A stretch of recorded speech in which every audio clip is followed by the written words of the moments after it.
Bonsoir. Bonsoir mesdames et messieurs. Donc, je suis Hervé Doll, astrophysicien, professeur à l'Université Paris-Sud, qui est l'un des établissements qui a cofondé S-Cube. Et donc, Jean-Claude vient de vous le dire, Hubert, pour lequel on a une pensée ce soir, ne sera pas parmi nous, mais nous avons un plateau absolument exceptionnel pour traiter du sujet « La vie dans l'univers, la vie dans l'espace ». Alors, l'intérêt de ce thème, c'est qu'il recouvre plusieurs sens.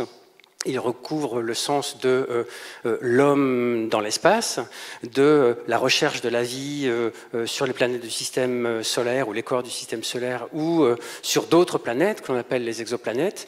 Ce thème aussi de la vie dans l'espace peut recouvrir aussi la quête des origines de l'humanité, mais aussi de l'origine de l'univers. Donc voilà, nous allons traiter de tous ces sujets avec grand plaisir, avec 3 spécialistes, dont un particulier qui nous fait vraiment l'honneur, le plaisir et l'amitié d'être là ce soir alors qu'il n'était pas prévu, et qui a accepté au pied levé de venir remplacer Hubert. Et donc je vais peut-être demander aux 3 intervenants de venir sous vos applaudissements. Donc Jean-Pierre Bibring, Emeline Bolmont et Jean-François Clairvoy. Ah, venez, allez. On va s'asseoir.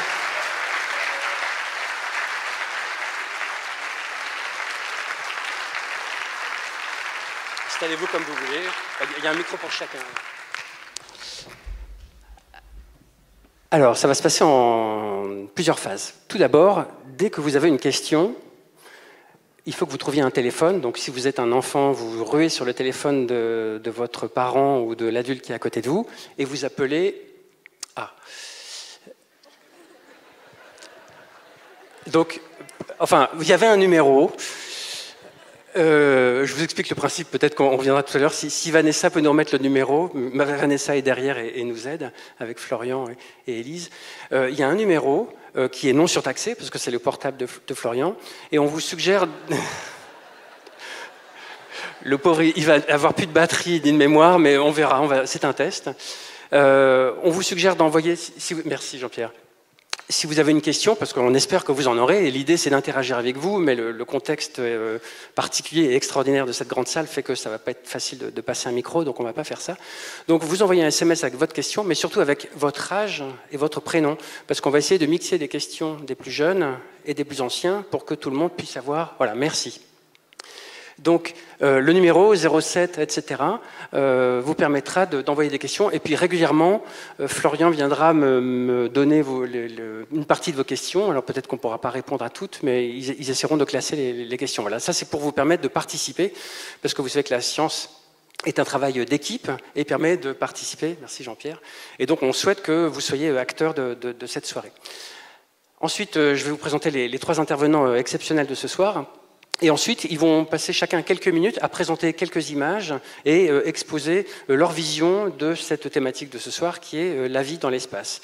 À l'issue de ces petites présentations, commencera la discussion. Et puis, vous êtes bienvenus de participer. Alors, je vous présente les 3 intervenants. Donc, Jean-Pierre Bibring, qui nous fait l'honneur et l'amitié de venir ce soir au pied levé.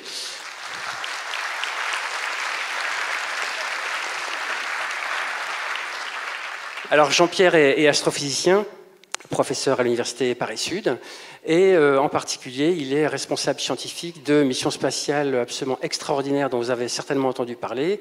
Philae, l'atterrisseur sur la comète Churyumov-Gerasimenko il y a quelques années avec Rosetta. Mars Express, et puis il en dira d'autres choses. Mais voilà, c'est donc un scientifique expert des sciences planétaires, en particulier dans le système solaire. Et donc il sévit à Orsay. Ensuite, nous avons Jean-François Clairvoy, astronaute de l'Agence spatiale européenne, qui a une longue carrière derrière lui dans l'espace, parce que c'était il y a quelques années. Et donc, alors j'ai pris des notes parce que je ne voulais pas faire d'erreur. Il a volé 3 fois sur le Space Shuttle, donc la navette spatiale, en 1994 pour étudier l'atmosphère de notre planète, en 1997 pour faire des opérations sur la station russe Mir, qui, certains s'en rappellent, était une station spatiale extraordinaire, et ensuite l'ISS a été mise en place quelques années suivantes. Et puis en 99, dernière mission sur le Shuttle, pour réparer le télescope spatial Hubble, dont vous connaissez la qualité des images et des résultats, peut-être. Certaines images vous ont fait rêver. Et puis ensuite, il a beaucoup travaillé sur plein d'autres choses, dont notamment le module automatique européen de l'Agence spatiale européenne, qui est allé ravitailler l'ISS, la Station spatiale internationale, qui s'appelait donc ce module ATV Jules Verne, si je ne m'abuse. Il faut me corriger si je dis des bêtises. Et puis, présentement, alors Jean-François fait beaucoup de choses, mais présentement, il est le président de la société Novespace, qui organise les vols paraboliques en 0G, avec un A320, c'est ça, A310, voilà, qui permet d'avoir de l'impesanteur avec des vols paraboliques sur notre planète. Merci d'être là ce soir également. Et puis, nous avons Émeline Bolmont, qui est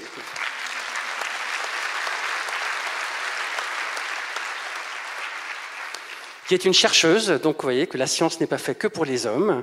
Nous avons des très brillantes scientifiques. Et donc tout à l'heure, quelqu'un disait pourquoi pas moi, voilà, pourquoi pas moi les filles aussi. Vous savez que les filles, toutes les carrières scientifiques et toutes les carrières ambitieuses sont aussi pour vous. Et ça, on y tient vraiment. Donc Émeline, vous êtes chercheuse au CEA Paris-Saclay, qui s'appelle maintenant CEA Paris-Saclay, qui est aussi l'un des grands établissements du territoire. Enfin, c'est un organisme national, mais vous officiez ici à Saclay. Et vous êtes spécialiste des exoplanètes.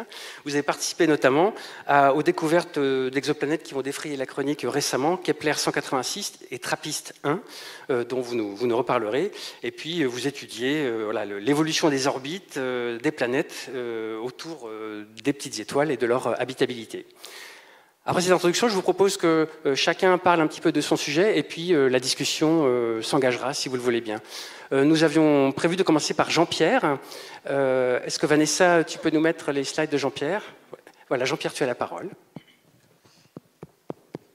Vous m'entendez? Non. Ah, vous m'entendez? Il faut que tu le mettes plus proche. Vous voyez, voilà.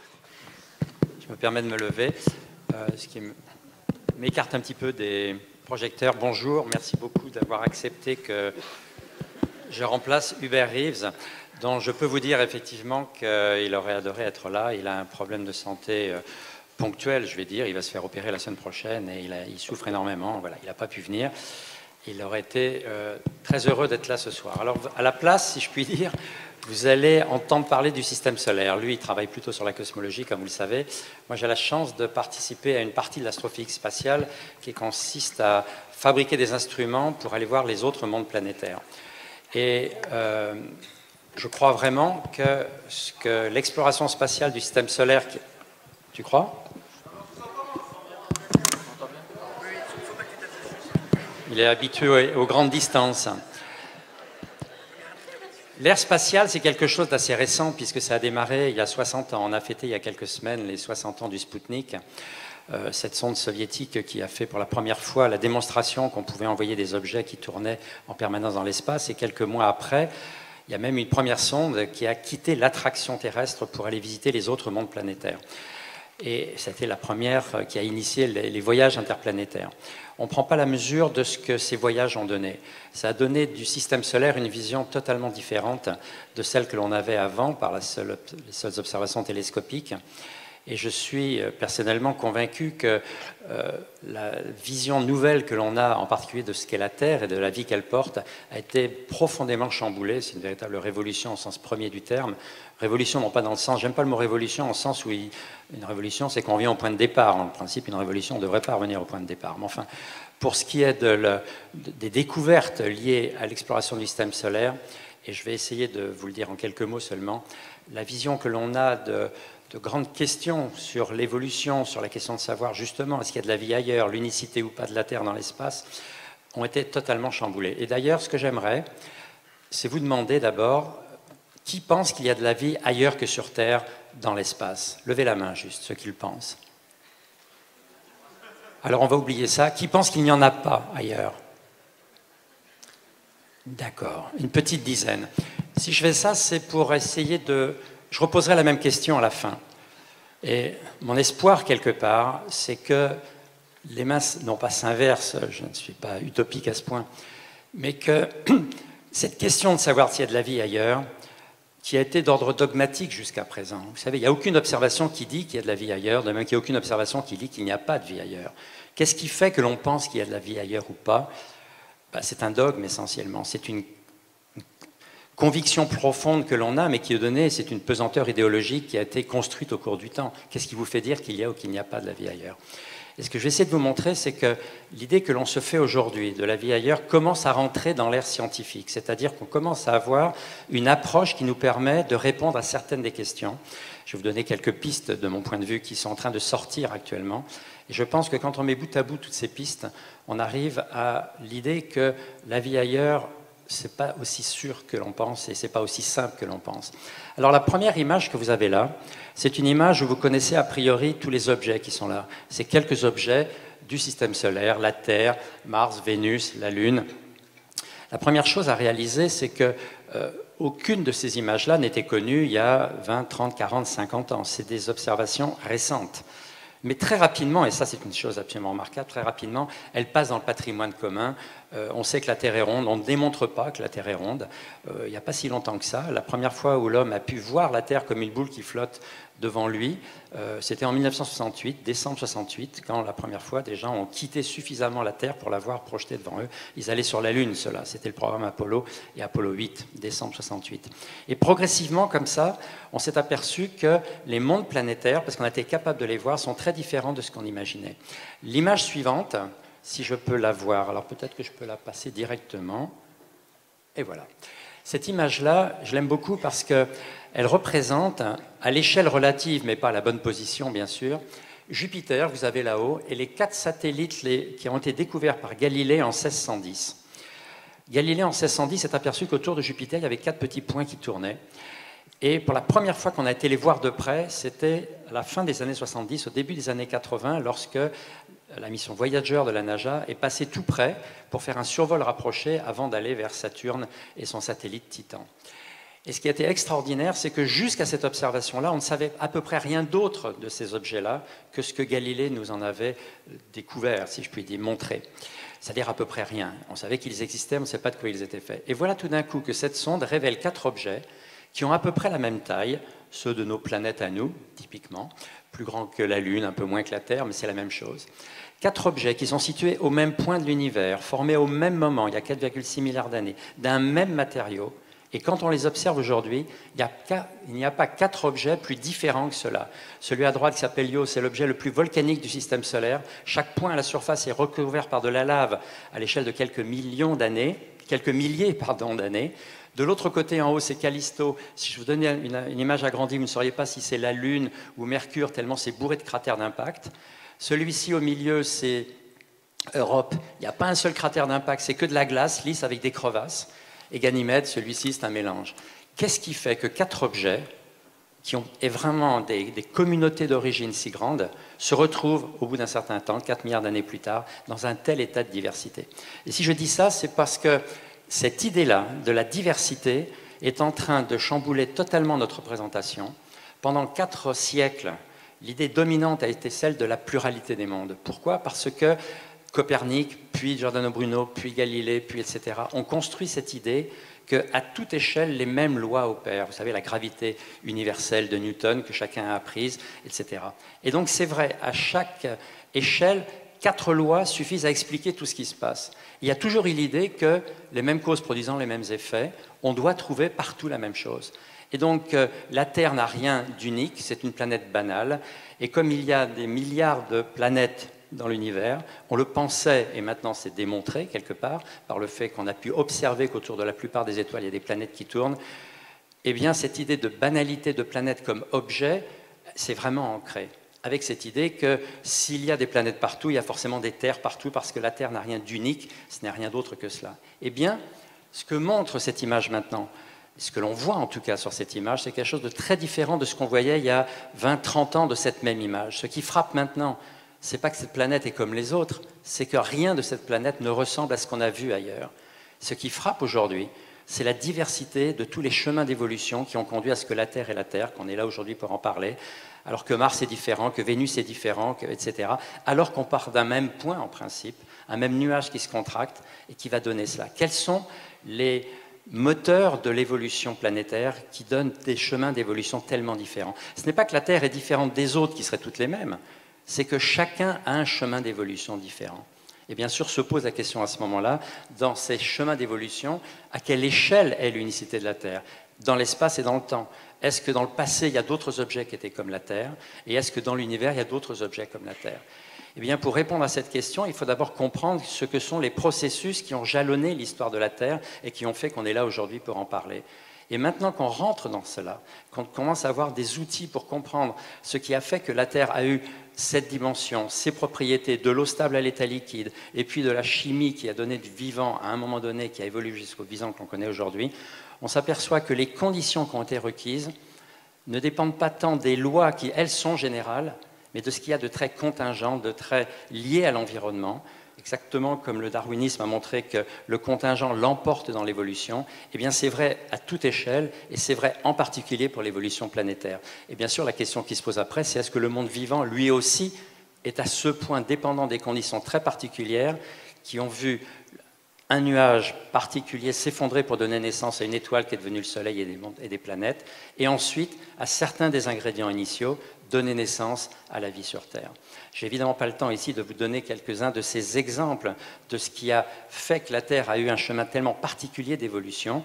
Je crois que j'ai prévu une ou deux images, mais il se trouve que la dernière mission en date auquel moi j'ai pu participer, qui est la mission Rosetta, avec son atterrisseur Philae, a contribué à chambouler en profondeur notre présentation de ce qu'est le vivant. Le vivant, ce n'est pas simplement la synthèse de certaines molécules. Il n'y aura pas de principe de vie qui fait qu'à un moment donné, à partir de petites molécules, on va fabriquer quelque chose qu'on va appeler du vivant et qui est devenu le vivant sur Terre, dont on peut suivre l'évolution jusqu'à nous aujourd'hui. Non.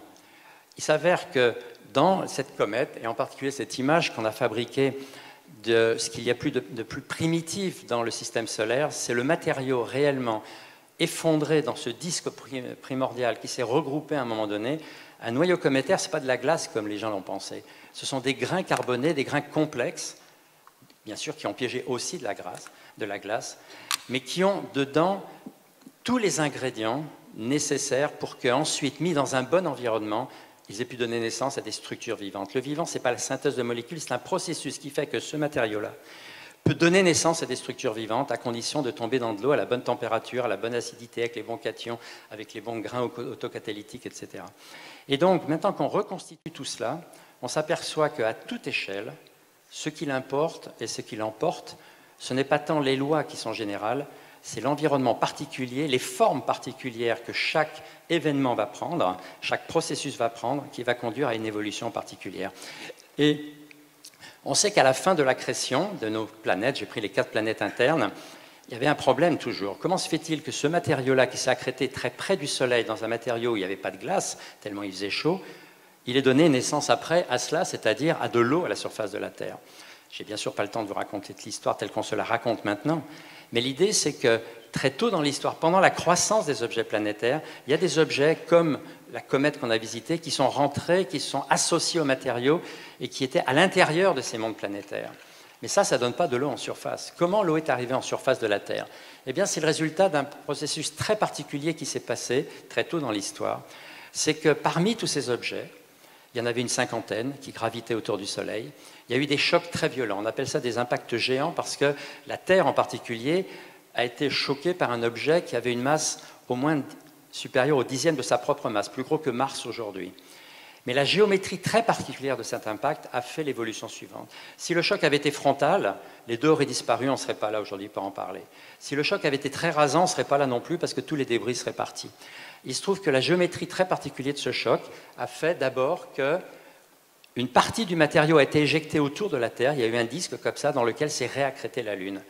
Mais cette géométrie a donné une taille de disque et une masse dans le disque telle que la Lune a pu avoir effectivement un rôle très important sur l'évolution de la Terre. C'est que la Lune a un rôle sur la Terre, non pas celui dont les coiffeurs parlent, bien sûr, ni les agriculteurs.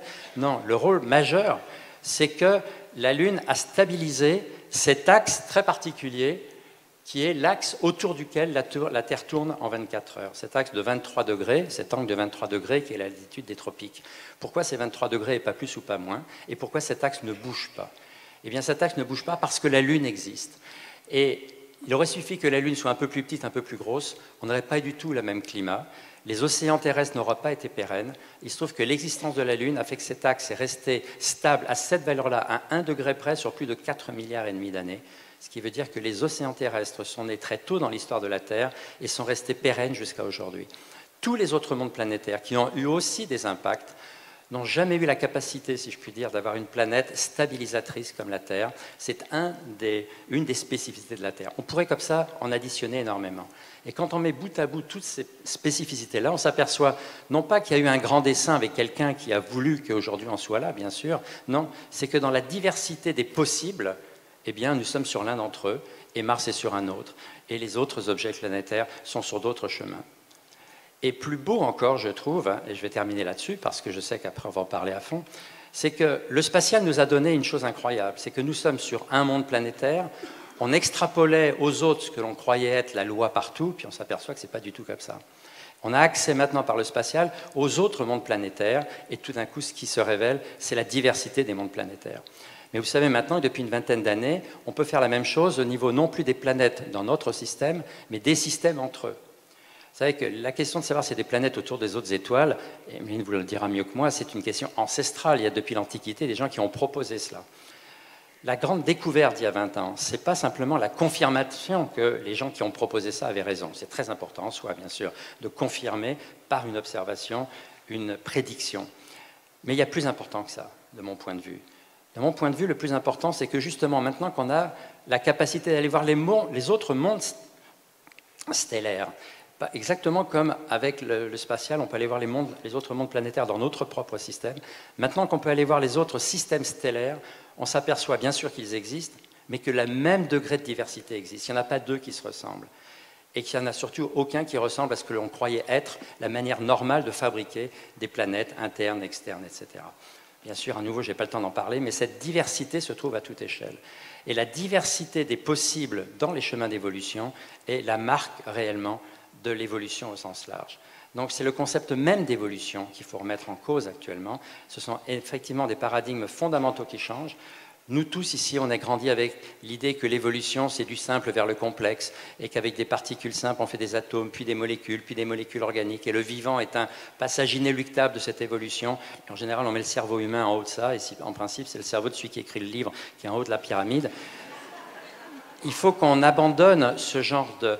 L'évolution, ce n'est pas ça. L'évolution, ce n'est pas le passage nécessaire du simple vers le complexe. C'est une diversité de possibles qui va se frayer des chemins.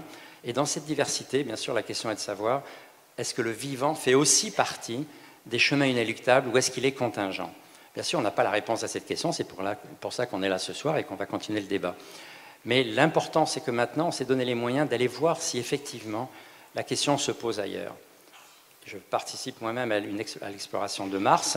Pourquoi? Parce qu'on est convaincu que si la vie a émergé dans notre système ailleurs que sur Terre, c'est vraisemblablement sur Mars, parce qu'on a montré que Mars, tôt dans son histoire, a eu de l'eau liquide à sa surface. Et on a identifié, localisé et caractérisé les endroits qui ont préservé ces conditions-là. Donc, à partir de 2020, essentiellement, on va aller là-bas pour regarder s'il y a une chimie équivalente. On verra bien. On ne va pas anticiper sur ces résultats-là. Mais la chose la plus importante, c'est de garder cette idée que dans la diversité des chemins d'évolution, il n'y aurait rien d'étonnant à ce que la vie sur Terre soit totalement contingente, particulière, spécifique à l'évolution de la Terre. Et plus je discute avec des biologistes, plus je considère même, et je ne devrais peut-être pas le dire à ce stade du débat, que le concept même de vie n'a de sens que parce qu'il est lié à la Terre. Que chercher la vie ailleurs, et je vais peut-être un peu loin par rapport au thème de ce soir, n'a pas de sens, et que c'est le concept même de vivant qu'il faudra assez rapidement faire évoluer. Et je m'arrête là.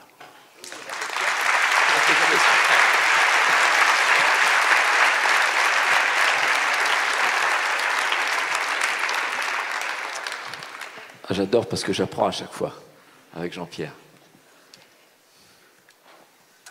J'ai oublié que j'avais un micro. Merci. On va passer à Jean-François Clairvoy. Vanessa, si tu peux nous mettre les slides. Et donc, posez vos questions, vous avez revenu le numéro, et on essaiera d'en faire quelque chose d'intéressant si on n'est pas submergé. À vous, Jean-François.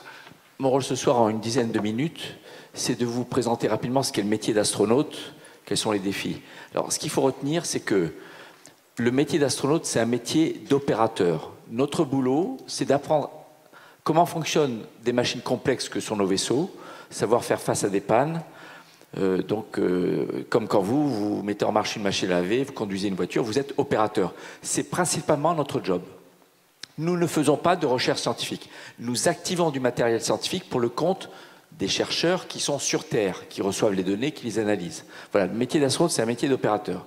La deuxième chose à retenir, c'est que tous les vols habités, à part quelques exceptions dont je vais parler, sont très proches de la Terre. Nous sommes en orbite basse, entre 300 et 600 km d'altitude. C'est-à-dire, à l'échelle d'un globe terrestre qui fait la taille de 30 cm de diamètre, comme on a parfois sur dans nos salons, dans les musées, eh bien, nous sommes à peu près à 1,5 cm au-dessus. Nous sommes très près de la Terre.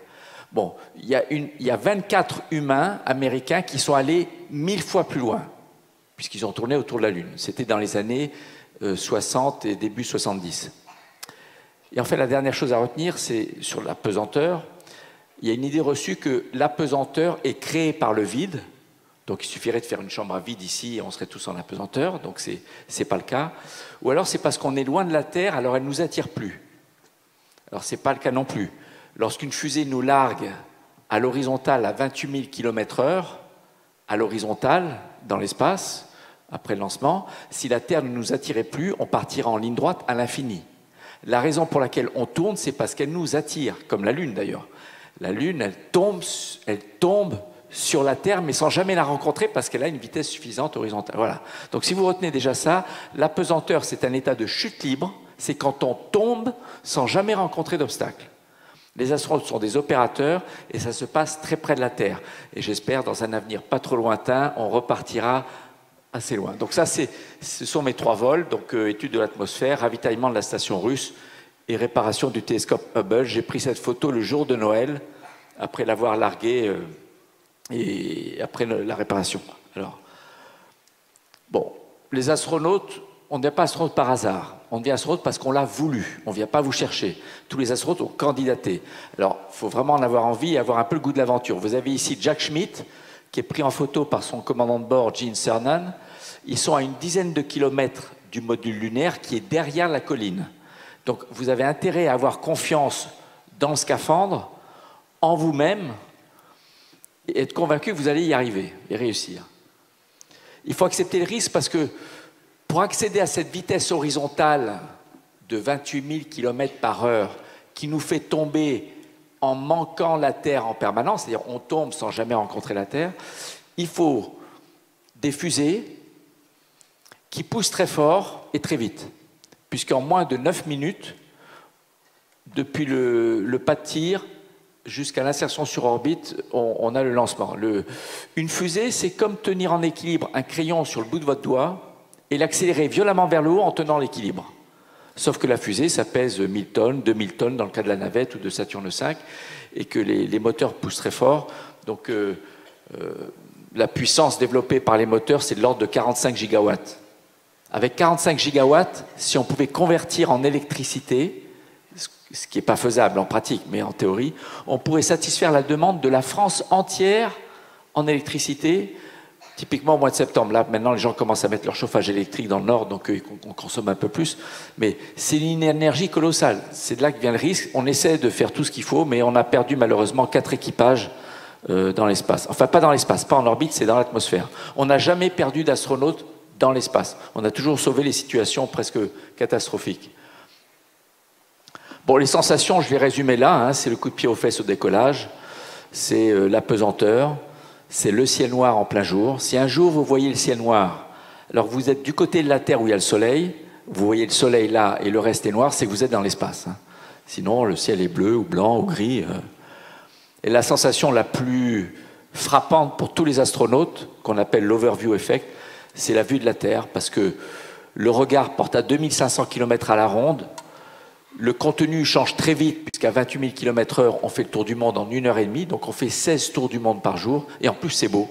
C'est beau parce que, comme disait Jean-Pierre, la Terre est très contrastée par sa propre vie climatique, géologique, et en plus elle abrite le vivant.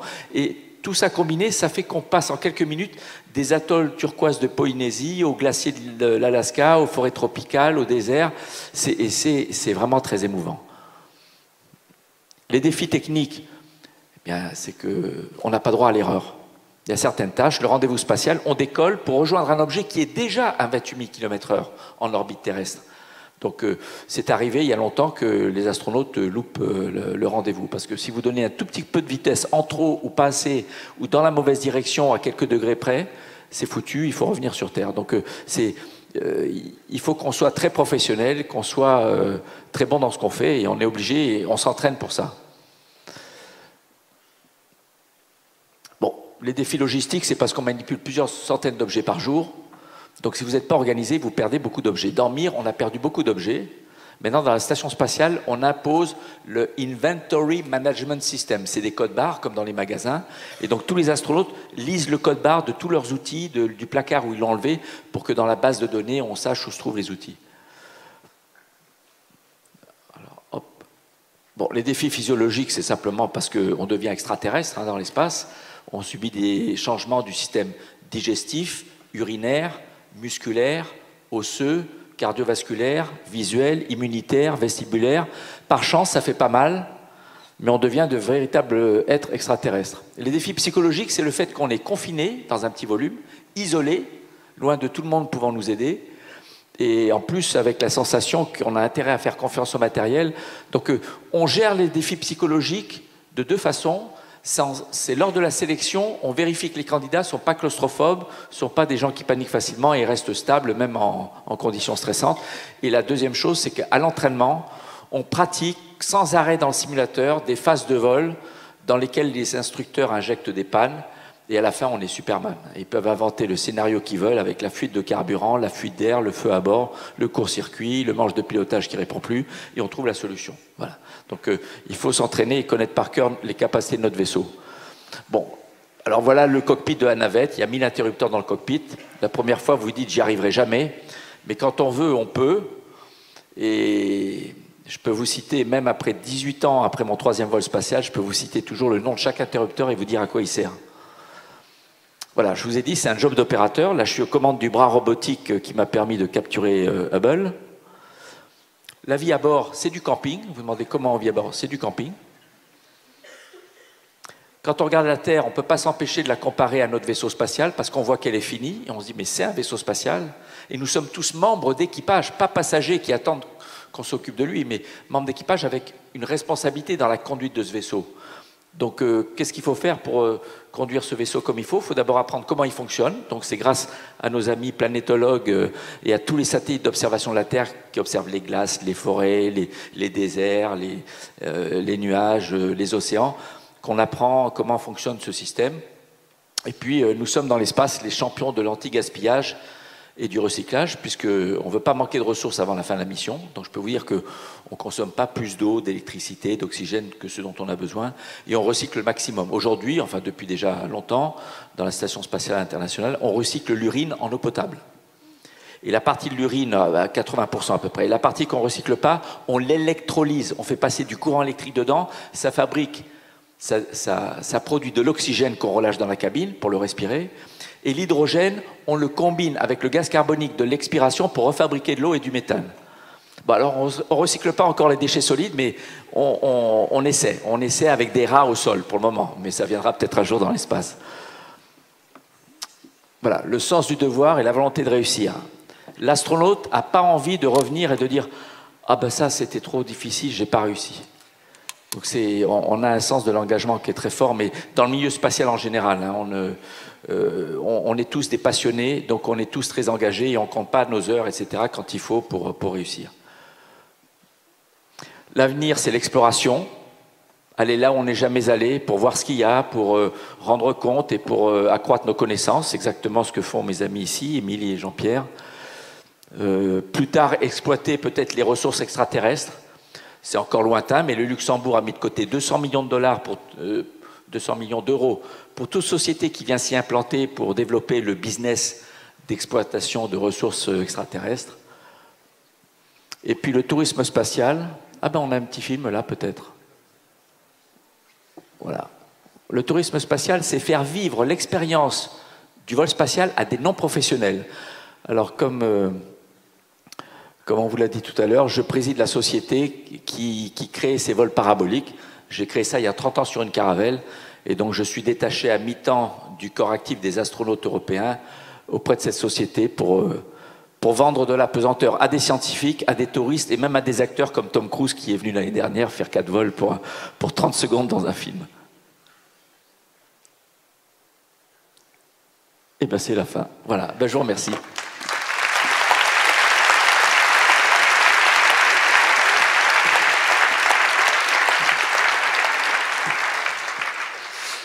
Merci, je suis d'autant plus impressionné que j'avais candidaté pour être astronaute, mais c'est Thomas Pesquet qui avait gagné, donc j'ai vite été éconduit par l'Agence spatiale européenne. Je n'ai pas toutes les qualités de sang-froid et de technicité que vous avez.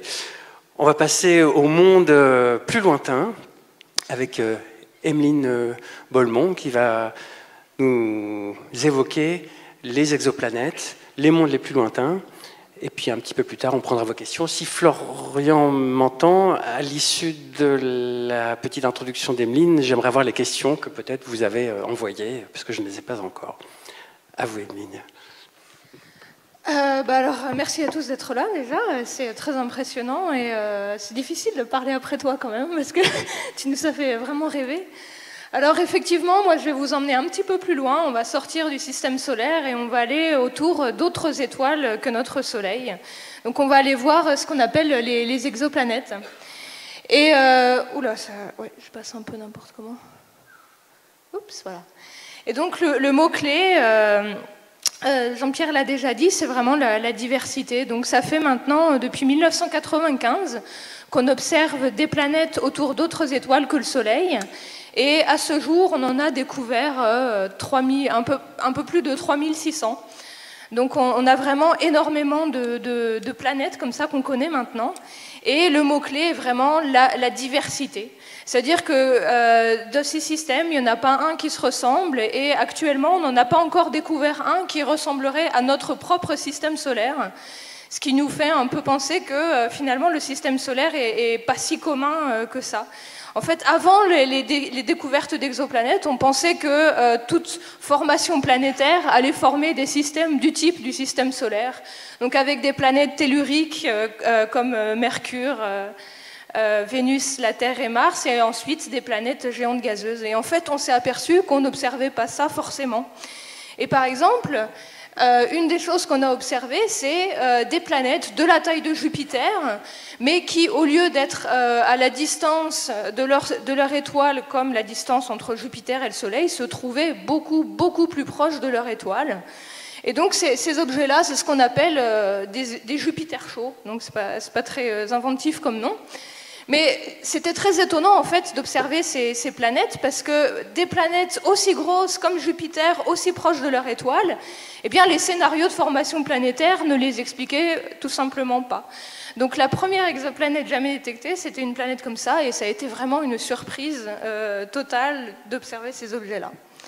Donc ici, vous avez, alors à chaque fois, bien sûr, ce que je montre, c'est des vues d'artistes, hein, c'est pas des vraies images d'exoplanètes, parce qu'en fait, on a souvent un point lumineux, et d'un point lumineux, on arrive à dire, ah ben voilà, autour de cette étoile, il y a une planète, mais bien sûr, on n'observe pas du tout ce genre de choses. D'autres choses aussi qu'on a observées, donc dans notre système solaire, vous le savez, on a les petites planètes rocheuses qui sont proches du Soleil, et donc on a les géantes gazeuses situées plus loin. Et entre les petites rocheuses et les géantes gazeuses, eh ben, il n'y a pas grand-chose, il n'y a pas de planète intermédiaire. Et en fait, quand on a observé autour d'autres étoiles que notre Soleil, on a découvert d'autres classes de planètes, et qui sont justement des planètes intermédiaires. Alors l'image est vraiment pas bien mise, mais bon, c'est peut-être pas très grave. Donc en fait, on s'est rendu compte qu'il y avait des planètes qui étaient rocheuses, comme la Terre, avec une surface sur laquelle on peut marcher, une surface sur laquelle potentiellement on peut avoir de l'eau liquide, mais qui sont beaucoup plus grosses que la Terre. Donc on a appelé ça des super-terres. Donc imaginez une planète 2 fois plus grosse que la Terre, avec voilà, une surface. Et aussi un autre type de planète intermédiaire. On a aussi découvert des planètes comme Neptune, donc plutôt des géantes gazeuses, mais qui font aussi 2 fois la taille de la Terre. Donc on a observé en fait avec ces découvertes récentes qu'il y avait une continuité finalement entre les petites planètes rocheuses et les géantes gazeuses. Et si vous voulez, ces planètes, donc ces super-Terres et ces mini-Neptunes, eh bien on ne les avait pas non plus imaginées avant d'aller regarder autour d'autres soleils. Et bien sûr, dans cette recherche de planètes autour d'autres étoiles, il y a cette question dont Jean-Pierre a parlé au début, qui est de savoir qu'en est-il de la vie dans l'univers. Et donc, d'un point de vue astronomique, on ne peut pas dire grand-chose. La seule chose qu'on peut dire, c'est connaissant cette étoile et sachant qu'il y a une planète qui tourne autour et connaissant la distance entre cette planète et son étoile, eh bien cette planète, elle peut avoir une température, on va dire, assez confortable pour potentiellement avoir de l'eau liquide à sa surface. Vous en avez peut-être déjà entendu parler, c'est ce fameux concept de zone habitable. Donc quand la planète est dans ce qu'on appelle la zone habitable, ça veut juste dire que si on a vraiment beaucoup de chance, si la planète a une atmosphère, si elle a de l'eau, eh bien cette eau peut être à l'état liquide. Et donc des planètes dans cette zone habitable, on en a découvert beaucoup, on en a découvert je crois plus d'une centaine. Mais la plupart d'entre elles étaient des grosses planètes pour lesquelles on pense qu'elles étaient plutôt des géantes gazeuses, donc sans surface et donc aucune chance d'avoir un océan par exemple. Mais récemment, on a découvert des petites planètes dans la zone habitable d'étoiles, dont voici quelques-unes.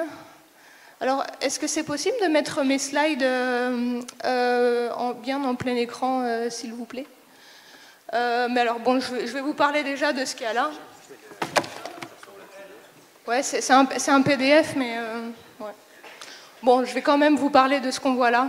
Donc, en fait, on a commencé à découvrir... Alors, c'est assez récent. Hein, la première d'entre elles, c'était en 2014. C'était donc des petites planètes telluriques autour d'étoiles. Et en fait, ces étoiles sont particulières dans le sens qu'elles ne sont pas semblables à notre Soleil. Elles sont beaucoup, beaucoup moins massives que le Soleil. Ce sont des petites étoiles. Elles font par exemple, pour TRAPPIST 1, ici, qui est en bas à droite, la masse de l'étoile, c'est à peu près 10% de la masse du Soleil. Et elle est, si je me souviens bien, 1000 fois moins lumineuse que notre Soleil. Et malgré ça, on a découvert des planètes qui étaient suffisamment proches de cette toute petite étoile pour être dans cette fameuse zone habitable. Et ce qui est important, c'est que ces petites planètes rocheuses dans la zone habitable, actuellement, on les trouve autour de ces petites étoiles. Donc, elles ont forcément une vie, on va être, entre guillemets, une vie très différente en fait à la Terre, parce qu'elles sont dans des configurations très différentes de notre Terre. Et en particulier, comme elles sont très très proches de leur étoile, vous avez en fait des effets de marée entre les planètes et leur étoile. Et exactement comme la Lune en fait nous montre toujours le même côté, ces planètes vont se mettre dans une configuration orbitale bien particulière. Ça veut dire que si vous voulez, elles vont toujours montrer le même côté à leur étoile. C'est ce qu'on appelle être en rotation synchrone, et c'est exactement la même chose qu'entre la Terre et la Lune. Vous voyez toujours le même côté de la Lune. Donc là, imaginez l'analogie, c'est que la Terre est une étoile, et la planète est la Lune. Et donc pour ces planètes, imaginons, soyons très optimistes, disons, ok, cette planète, elle est dans la zone habitable, on va dire qu'en plus, elle a de l'eau liquide à sa surface et qu'elle en a beaucoup. Eh bien en fait, vous auriez un océan du côté jour de la planète, et du côté nuit, il ferait tellement froid que vous aurez de la glace, finalement.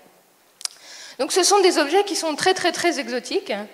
Et ce qui est vraiment aussi très excitant avec ces planètes, c'est qu'on va pouvoir aller sonder leur atmosphère avec une nouvelle génération d'instruments. Donc le premier instrument qui va permettre ça, alors s'appelle le James Webb Space Telescope. Donc c'est un télescope spatial qui est une mission NASA et aussi ESA. Et ce télescope, en fait, va permettre d'aller sonder l'atmosphère des exoplanètes. Et donc, en sondant l'atmosphère, on va avoir une idée de la composition atmosphérique. Par exemple, est-ce qu'il y a du dioxygène? Est-ce qu'il y a de l'ozone? Des choses comme ça. Et donc ça, c'est un instrument, et je voulais juste en parler d'un autre. Donc c'est aussi alors ça, c'est un instrument européen. C'est un télescope immense qui va faire 39 mètres de diamètre. C'est vraiment immense, et lui aussi va permettre d'aller sonder l'atmosphère de ces planètes. Donc dans les peut-être 10, 15, 20 ans à venir, on va avoir énormément d'informations sur ces planètes qui orbitent d'autres étoiles que le Soleil. Et alors je ne pense pas qu'on soit prêt, loin de là, à un jour dire il y a de la vie. Mais on va apprendre énormément de choses sur les processus de formation planétaire de ces objets, sur la diversité aussi des atmosphères qui sont dans des systèmes très très loin de nous. Et ça va nous apprendre énormément de choses sur l'origine de notre propre système solaire. Et donc oui, peut-être un jour on découvrira la vie, mais bon, ça se discute. Et peut-être qu'on en parlera plus tard. Merci.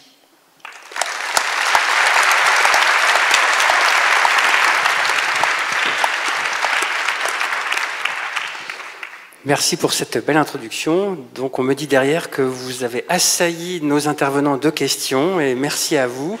On en a fait une petite synthèse. Je peux aussi dire que certains d'entre nous pourront rester un tout petit peu après cette séance au niveau de la petite librairie, si vous voulez échanger avec les intervenants.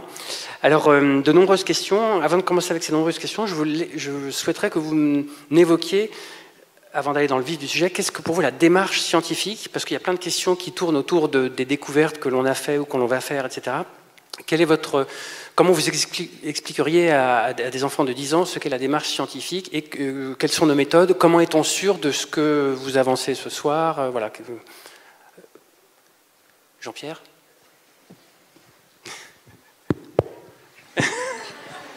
Toujours des victimes dans ce genre d'événements.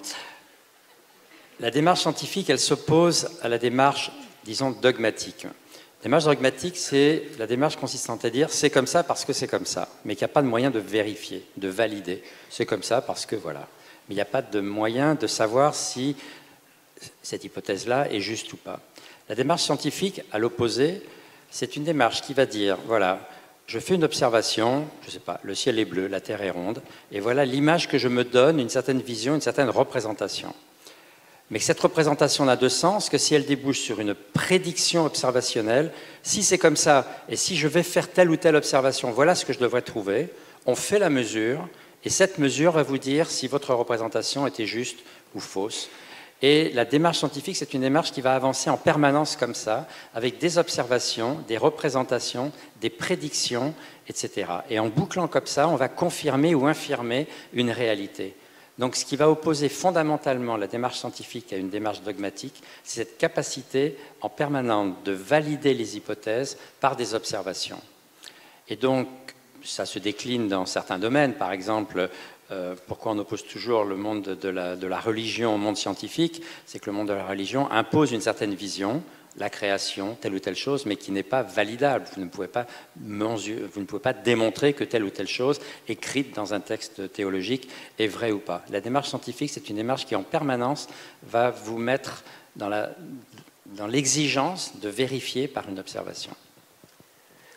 Merci. Alors il y a des questions d'un groupe, Quentin, Agathe, Roxane, Olivier, Martial, Dimitri et al, collégial, qui a deux formes de questions. Des formes de vie que l'on ne soupçonne pas existent-ils, et y a-t-il une alternative à la vie carbonée? Nous avons des pros de la chimie dans la salle. Emeline? Alors c'est une excellente question, et en fait on ne sait pas, tout simplement. C'est vrai qu'il y a des idées comme ça qui sont apparues, en particulier quand on pense à un satellite de Saturne qui s'appelle Titan, qui est en fait tout un système un peu hydraulique, mais pas basé sur l'eau, mais basé sur le méthane. Et donc il y a certaines personnes qui se sont posé la question de savoir est-ce qu'une vie pourrait être basée sur le méthane. Alors, L'impression que j'en ai eue, moi, en discutant avec les biologistes, c'est que l'eau a l'air d'être quand même très, très, très fondamentale pour les mécanismes de vie. Alors après, bien sûr, on est très terrocentrique. Forcément, la seule vie qu'on connaît, c'est nous. On sait que ça a marché une fois. Alors, c'est vraiment... peut-être que tu peux rajouter quelque chose, mais c'est vraiment des questions ouvertes. Hein. Oui, si je peux aussi en remettre une louche, comme on dit. C'est effectivement une très très bonne question. Moi, j'ai une réponse différente de toi, qui est la suivante. Qu'est-ce que ça veut dire qu'aller chercher une vie différente? Ça voudrait dire qu'on est capable de définir un principe de vie, de ce qu'est le vivant. Et tous, on est nés avec l'idée qu'on sait la différence entre l'inerte et le vivant. On sait la différence entre une roche et un arbre. Mais quand on se pose réellement la question, quelle est la différence entre une roche et un arbre, et qu'on creuse un petit peu, on s'aperçoit que la réponse n'est pas si simple que ça. Il n'y a pas forcément de principe de vie. Est-ce qu'il y a quelque chose qui nous pourra nous dire qu'une évolution, c'est une évolution propre au vivant par rapport à une évolution qui ne serait pas propre à du vivant? Et quand vous mettez deux biologistes dans la même salle, vous aurez trois réponses différentes. Et c'est un peu la difficulté que l'on a quand on essaye de chercher s'il y a de la vie ailleurs. C'est qu'il faut d'abord définir ce qu'on appelle le vivant.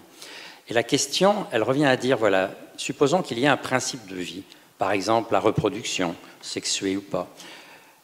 Est-ce qu'il y aurait le même processus ailleurs? On s'aperçoit que, par exemple, le mot de reproduction, d'abord c'est un très mauvais mot parce qu'on ne reproduit pas. Avec deux, on fait un troisième. Et le principe même du vivant, c'est que justement, on ne reproduit pas, mais on fait quelque chose qui est suffisamment différent pour qu'il puisse s'adapter. Sinon, il n'y aurait pas d'évolution. Et donc, la question de savoir si ça a un sens de chercher de la vie sous une autre forme reviendrait à dire qu'on est capable de définir ce qu'est le vivant, qui pourrait éventuellement se passer sur d'autres formes d'évolution, mais procéder du même principe. Je crois que ceci n'est pas juste et que c'est en train d'évoluer. La question de l'eau en particulier, je ne veux pas... On est resté pendant des siècles avec cette idée que l'eau et le vivant sont couplés. Si vous regardez le Larousse du 19e siècle et du 20e siècle, il y a toujours cette idée, comme on était dans l'idée de la pluralité des mondes, qu'il y a de la vie partout, c'est qu'il y a de l'eau partout. Et si vous regardez en 1900-1910 comment représenter les autres mondes planétaires, il y a forcément de l'eau partout. C'est d'ailleurs rigolo parce que c'est que maintenant qu'on essaie de savoir et qu'on commence à comprendre pourquoi l'eau sur Terre a été tellement importante pour l'évolution du vivant. Ce n'est pas en général pour les questions que l'on pense d'ailleurs. C'est la manière dont l'eau est faite, mais c'est surtout parce que l'eau était le seul moyen de bloquer le rayonnement ultraviolet de l'étoile. Vous savez que la vie, non seulement elle a démarré dans l'eau sur Terre, la vie sur Terre n'a pas démarré sur Terre, mais dans l'eau, et elle est restée 2 milliards d'années avant que le vivant sur Terre, c'est-à-dire dans l'eau, fabrique, c'est essentiellement du plancton, qui absorbant du gaz carbonique pour fabriquer ses sucres, relâchait de l'oxygène, et c'est comme ça qu'on a eu une atmosphère de la Terre riche en oxygène, l'atmosphère que l'on a actuellement, et c'est cet oxygène qui, sous l'effet du rayonnement solaire, a fabriqué l'ozone qui bloque le rayonnement solaire suffisamment haut pour que la vie puisse sortir de l'eau pour aller sur Terre. Donc ça, on commence à le comprendre. Mais ça ne suffit pas à dire que l'eau et la vie sont tellement... Si vous prenez un morceau de viande que vous mettez dans de l'eau, vous savez bien qu'au bout d'un moment, c'est plus de la viande. Si vous prenez un aquarium avec de l'eau pure, vous mettez un poisson dedans, il meurt. Donc dire que l'eau est un élément de vie, il faut faire attention. Il faut un peu d'eau, mais pas trop. Comme pour le rayonnement ultraviolet. Un petit peu de rayonnement ultraviolet, c'est très bien, la photosynthèse. Si vous en mettez trop, vous cassez tout. Eh bien, je pense, moi, que le premier principe de vie auquel j'ai dit ce que j'en pensais, c'est justement de polymériser des membranes pour se protéger contre l'eau. Et je pense que ce qui s'est passé sur Terre il y a 4,4 milliards d'années, c'est la capacité pour que le matériau que vous avez vu sur nos images arrive à fabriquer rapidement des membranes qui, justement, ont permis à des structures vivantes de se former, c'est-à-dire des structures qui ont pu éviter que l'eau détruise les produits de l'évolution. Donc même cette histoire d'habitabilité, où on cherche où il y a de l'eau à l'état liquide, c'est le reflet, de mon point de vue, d'une vision relativement ancienne. Et je termine juste d'un mot. J'étais frappé par le fait que souvent, dans ce que tu as dit, si on a la chance, etc., soyons optimistes, on va trouver, etc. Il y a toujours cette idée que l'optimisme, c'est trouver de la vie ailleurs. Mais pourquoi?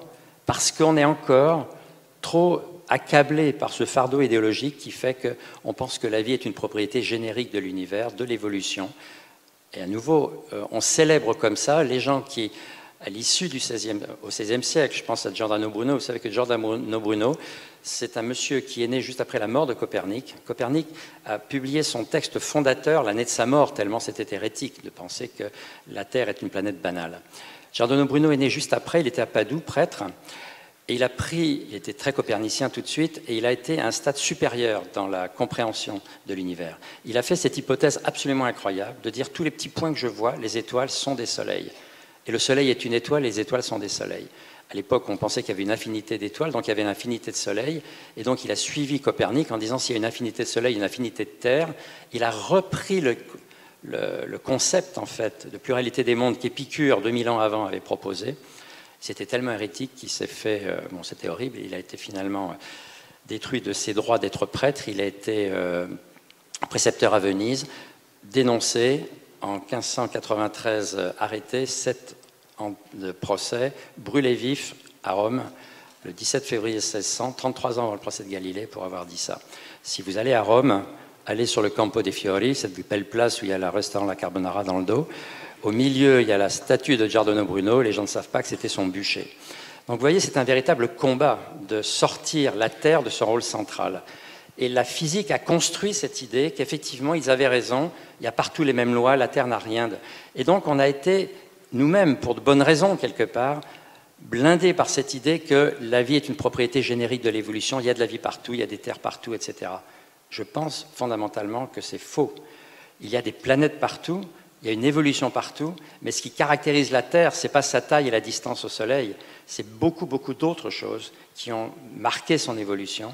Et je pense personnellement que la vie est une des formes qu'a pris l'évolution à la surface de la Terre. Ce qui ne veut pas dire que la vie n'est pas suffisamment robuste, la vie terrestre n'est pas suffisamment robuste pour s'adapter éventuellement à d'autres environnements. C'est pour ça qu'on va regarder sur Mars si ça a pu marcher. Je ne serais pas étonné que ça n'ait pas marché, parce qu'à nouveau, on n'a pas encore percé tous les mystères de la contingence. Je vais dire juste un mot.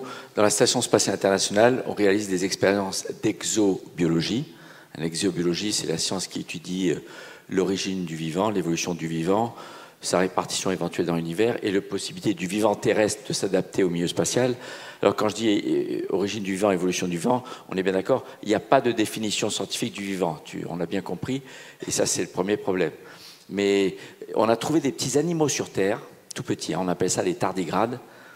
On les expose au vide à l'extérieur, soumis aux rayons ultraviolets mortels pour l'homme, au vide mortel pour l'homme. Son corps varie en température de moins 200 degrés Celsius à plus 150 degrés Celsius, mortel pour l'homme, aux rayons cosmiques, et il survit.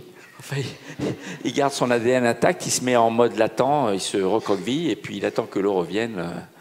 Mais pour répondre à la question, moi j'ai souvent entendu, je ne sais pas ce que vous avez à dire dessus, mais je ne suis pas biologiste, que si des molécules complexes s'organisent, il y a de grandes chances qu'elles se fabriquent à partir des composés les plus fréquents rencontrés dans l'univers, en tout cas dans le système solaire. Et c'est dans l'ordre de l'hydrogène, le carbone, l'oxygène. Donc s'il y a une chimie plus probable qu'une autre de trucs complexes, c'est la chimie du carbone, parce que c'est le plus présent dans le...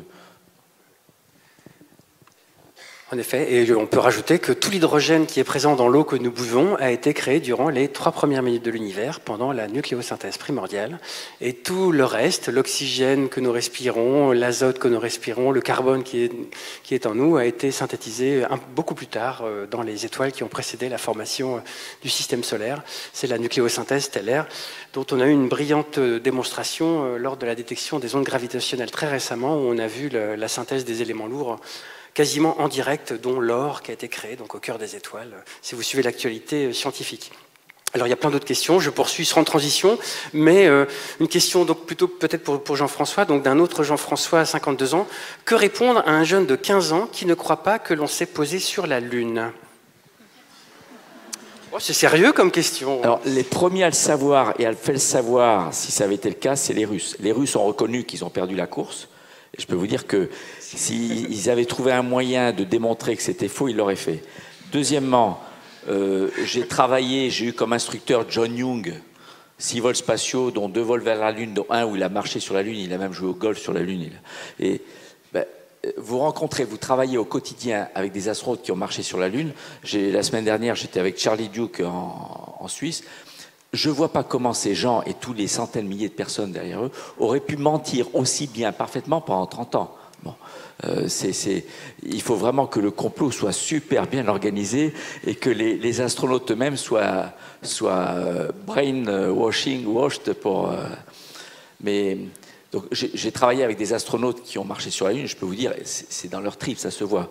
Mais enfin, la raison la plus pratique et concrète, c'est qu'aujourd'hui, on a des satellites d'observation de la Lune qui prennent des photos à haute résolution et ils montrent les photos qui ne sont pas truquées. Vous pouvez prendre les données brutes et on voit les traces de la Jeep, on voit les modules lunaires, donc c'est là, quoi. Merci. Est-ce que, Jean-Pierre, tu peux dire un mot sur peut-être la composition des roches? Parce que donc, des échantillons lunaires ont été rapportés. Certains, d'ailleurs, se trouvent à Orsay, dans le laboratoire, l'Institut d'astrophysique spatiale. Est-ce que si on nous présente un petit morceau alors c'est quelques milligrammes de roches lunaires, on est capable de dire ça c'est de la Lune, ça c'est de la Terre, et pourquoi? C'est peut-être ce que tu voulais dire, mais sinon... Oui, tout ce que tu as dit, bien sûr, est plus que vrai. Et c'est vrai. Peut-être juste, je vais te répondre, mais c'est rigolo cette histoire de savoir s'ils y ont été ou pas et d'où ça vient. Vous savez, parce que les gens ne savent pas en fait d'où vient cette légende que les Américains n'y ont pas été, que c'est Kubrick qui a fait le film. Celui qui a... Parce que j'ai oublié son nom, cet idiot. C'est en fait un réalisateur français qui, ça fait une vingtaine d'années, pour démontrer qu'on pouvait faire dire n'importe quoi à n'importe qui, il avait créé une série dans l'ancêtre de la troisième chaîne, de FR3, qui s'appelait Les Documenteurs, pour dire qu'un documentaire peut faire dire n'importe quoi. Et là, c'était tous les mois, je crois. Et il commençait tous ses films par une bande-annonce pour dire attention, vous allez voir que, etc. J'ai trafiqué, j'ai truandé, etc. Parce que justement, son but, c'était de montrer qu'on pouvait. Et puis après, suivait le film. Et c'est lui le premier qui a créé un film où il a réussi à aller interviewer la femme de Kubrick, les gens, enfin, incroyables, où il a monté le truc pour dire voilà, c'est Kubrick qui en studio a reconstitué Armstrong Aldrin qui se pose sur la Lune. C'est extraordinaire ce film-là, parce que quand vous voyez ça, vous dites c'est bon. Et c'est vrai que ce film a été rediffusé après sans la bande-annonce. Et donc, il y a plein de gens qui ont vu ce film en disant, bon ben voilà, on le sait maintenant, tout ça c'est du cliché, c'est Kubrick qui a fait le film. Non, on sait que ce n'est pas vrai, entre autres pour ce que tu as dit, à savoir que maintenant il y a beaucoup de sondes qui sont retournées et on a pu documenter l'ensemble peut-être pas tous d'ailleurs, mais la plupart des vols Apollo. Il y a eu 6 vols Apollo où on retrouve effectivement tous les mêmes cailloux, les mêmes engins, etc. Mais effectivement, pour revenir à ce que Hervé proposait, c'est qu'il y a 400 kilos d'échantillons qui ont été ramenés, d'ailleurs à la fois par les vols Apollo et par et par les sondes soviétiques Luna automatiques. Il se trouve qu'on en a eu beaucoup. Dans mon laboratoire, on en a eu. Moi, j'ai commencé ma vie scientifique en travaillant sur les échantillons lunaires. Et c'est vrai que quand vous travaillez sur un échantillon lunaire, ce qui frappe, c'est que toutes les roches que vous avez là sont des roches de type terrestre, c'est-à-dire des feldspaths, enfin de la même chose que vous trouvez dans votre jardin, sauf à une question, c'est qu'il n'y a jamais d'eau dedans et il n'y a aucune phase d'altération. Il n'y a pas d'argile, il n'y a pas de sulfate, il n'y a pas de sel, rien du tout. Et même dans les roches qui portent le même nom, les roches basaltiques, eh bien, il y a une grande différence entre les roches lunaires et terrestres, c'est qu'elles n'ont jamais vu d'eau sous aucune forme que ce soit. Et ça se mesure et ça s'observe très rapidement. Et donc, vous avez le même système de cristallisation, mais qui n'a jamais vu ensuite une altération par de l'eau. Or, l'eau sur Terre est stable depuis plus de 4 milliards d'années et il n'y a pas moyen sur Terre d'éviter une altération, soit par l'eau liquide, soit par la vapeur d'eau.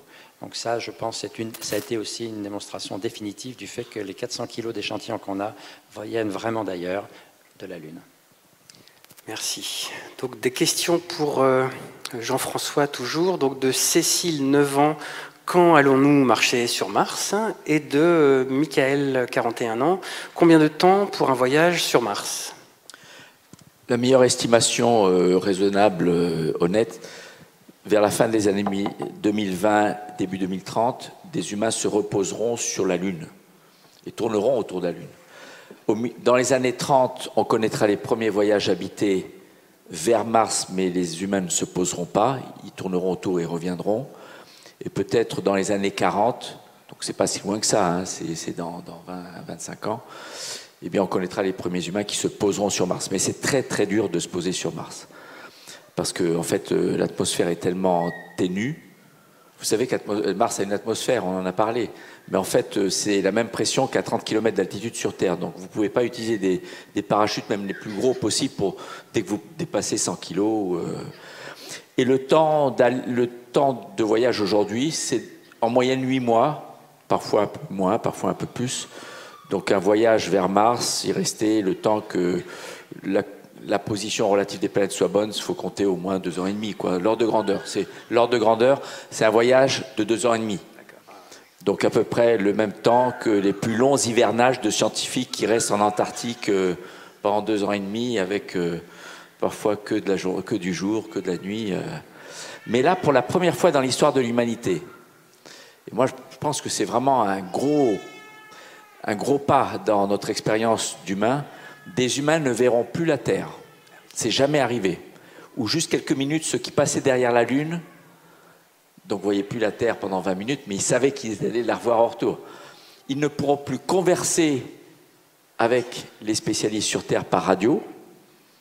Ils poseront une question, la question mettra 20 minutes ou 15 minutes à arriver, et puis après il faudra qu'ils attendent la réponse. Et pire que tout, ils ne pourront plus revenir en cas d'urgence. Alors que depuis le début des vols habités, il y a 56 ans et demi, Youri Gagarin, en 61, toutes les missions habitées ont toujours prévu un scénario de retour d'urgence sur Terre. Depuis l'orbite basse, ça prend quelques heures. Depuis la Lune, c'est 2 à 3 jours. Mais une fois que vous avez pris la vitesse pour aller vers Mars, 2 ans et demi, gone. Donc là, il faut bien concevoir le système. Pour poursuivre un petit peu, il y a Tsubaki de 8 ans qui pose quelques questions de la vie dans l'espace, en apesanteur. 3 questions. Comment manger dans le vaisseau spatial? Premièrement. Deuxièmement, est-ce que c'est bon? Et troisièmement, un chat peut-il vivre dans un vaisseau spatial?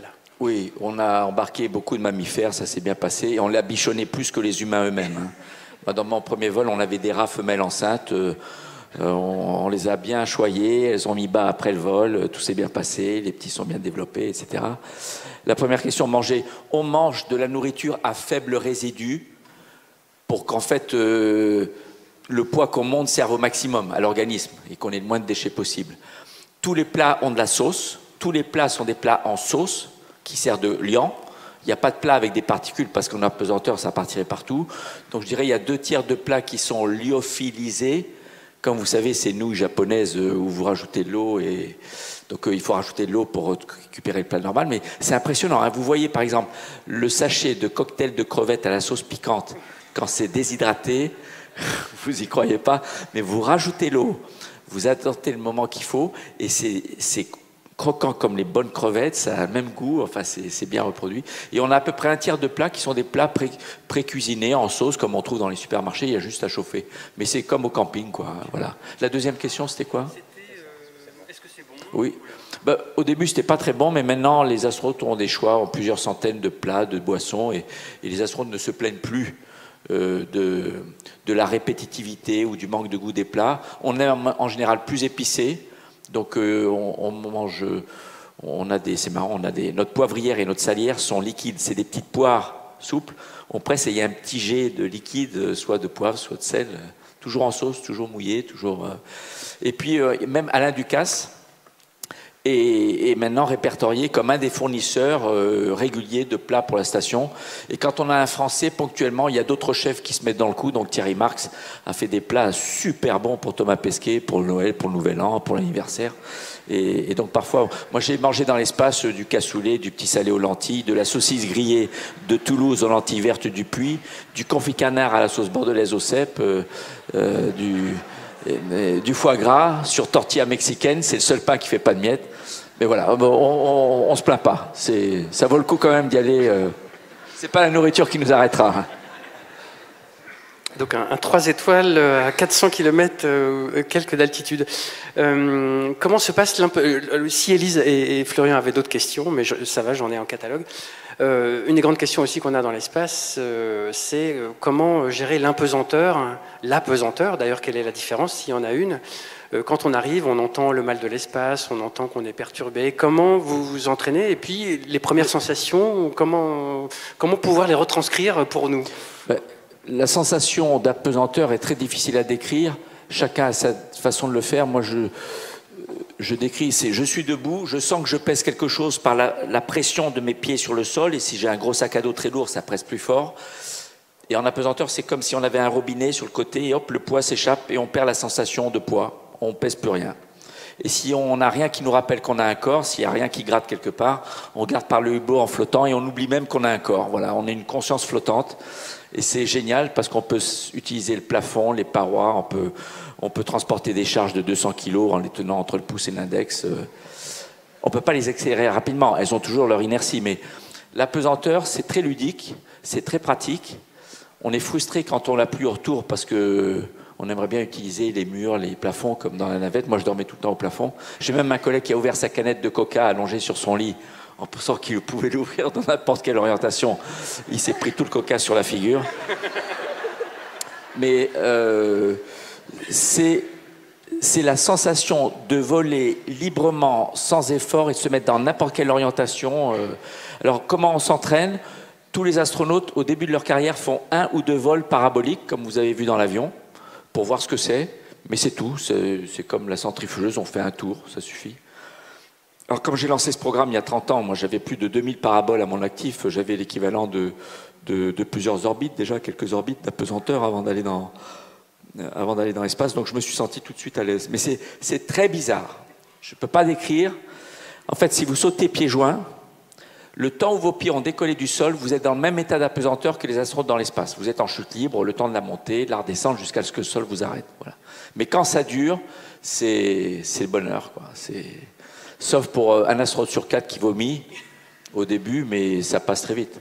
Tous les astronautes, au bout de quelques jours, au pire, au mieux tout de suite, se sentent très bien. On a pas mal, on a l'impression de réfléchir normalement, de manger normalement, de dormir, de faire notre boulot, mais on s'adapte très vite à l'apesanteur du vol spatial, mais on met beaucoup plus de temps à se réadapter à la gravité sur Terre. Dans cette lignée, maintenant on a plusieurs questions sur les métiers, donc on va commencer toujours par peut-être Jean-François. Donc il y a Gabriel, 14 ans, et Manon, 12 ans, qui nous posent 2 questions. Que faut-il faire pour entrer à la NASA et au CNES et à l'ESA donc? Et puis combien d'heures d'entraînement physique doit-on faire dans l'espace? Alors, en gros, comment avez-vous fait pour intégrer le corps des astronautes? Pour être astronaute, il faut d'abord le vouloir, il faut avoir la chance d'être né dans un pays qui a un programme spatial avec du vol habité, au bon moment, de façon à avoir la bonne tranche d'âge quand il y a une sélection. Il y a une sélection tous les 15 ans en Europe. Et on sélectionne entre 28 et 35 ans. Ben, si vous n'avez pas la bonne tranche d'âge au moment où il y a une sélection, alors que vous avez tout bon, ben, c'est raté. Faut être plutôt bien câblé intellectuellement, donc plutôt bonne mémoire, raisonnement, logique, etc. Savoir apprendre rapidement, comprendre, être en bonne santé. Et puis à la fin, il y en a une trentaine qui sont tous déclarés bons pour le job. Alors pourquoi moi et pas lui? Puisqu'on sélectionne que des groupes de 5, 6. Là, c'est la chance. Hein, ce jour-là, il faut avoir de la chance aussi. Mais au départ, il faut vraiment le vouloir. Voilà, c'est le truc le plus important. Et il faut être bon dans ce qu'on fait. Donc maintenant, on sélectionne dans un éventail très large de professions. Au départ, on sélectionnait que parmi des gens qui étaient déjà opérateurs dans leur métier précédent, de machines complexes. C'est les pilotes de chasse. Parce que l'avion de chasse, c'est un des engins les plus complexes à conduire quand on est tout seul. Mais depuis 30 ans, on sélectionne dans un éventail beaucoup plus large, puisqu'on a tous les scientifiques, on a des astrophysiciens, planétologues, vulcanologues, océanographes, vétérinaires, chimistes, biologistes, chirurgiens cardiaques, astrophysiciens, physiciens nucléaires. On a toutes sortes de métiers d'ingénieurs en électronique, en informatique, en structure, en propulsion. Et puis on a élargi les métiers d'opérateurs parmi lesquels on sélectionne, puisque chez les astronautes aujourd'hui, vous avez pilote d'hélicoptère, pilote d'avion de ligne, comme Thomas par exemple. Vous avez plongeur professionnel, vous avez nageur de combat, pilote de sous-marin, il y a des sous-mariniers astronautes. Donc certains connaissent rien à l'astronautique quand on les sélectionne. Donc quand on est sélectionné, on est formé au même job. Donc ceux qui connaissent rien, on les éduque en astronautique, en spatial, etc. Alors pourquoi on sélectionne dans cet éventail très large? Ça n'est pas pour leur demander d'exercer leur spécialité une fois dans l'espace. On est tous formés au même job.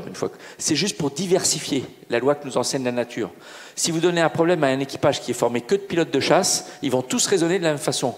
Mais si dans l'équipage, vous avez un plongeur, un vulcanologue, un astrophysicien, un chirurgien cardiaque, un ingénieur, ils n'ont pas la même formation, ils n'ont pas la même expérience professionnelle, eh bien, ils enrichissent la capacité du groupe à innover, à trouver une solution à un nouveau problème. Et donc, voilà, c'est très important en travail d'équipe d'être diversifié. Voilà. Et on le vérifie même en astronautique.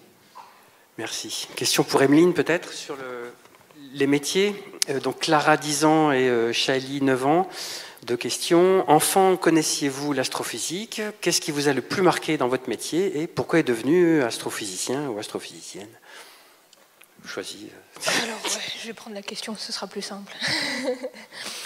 Alors, enfant, connaissiez-vous l'astrophysique? Alors, plutôt l'astronomique, l'astrophysique, dans le sens où Mais j'ai des très bons souvenirs en fait de mes parents qui m'emmenaient aller voir les étoiles, hein, tout bêtement. Donc on mettait le gros manteau parce que souvent la nuit il fait très froid. Et donc on allait sur un plateau pas très loin de chez moi et puis mes parents m'expliquaient les constellations, me disaient les étoiles filantes, tout ça. Donc j'ai vraiment des très bons souvenirs de ça. Et en fait j'ai toujours été attirée par les belles images en fait, hein, les belles images qu'on voit de galaxies, les planètes du système solaire, des choses comme ça. Ça m'a toujours beaucoup attirée. Et du coup, alors je suis devenue astrophysicienne parce que j'aimais beaucoup la physique.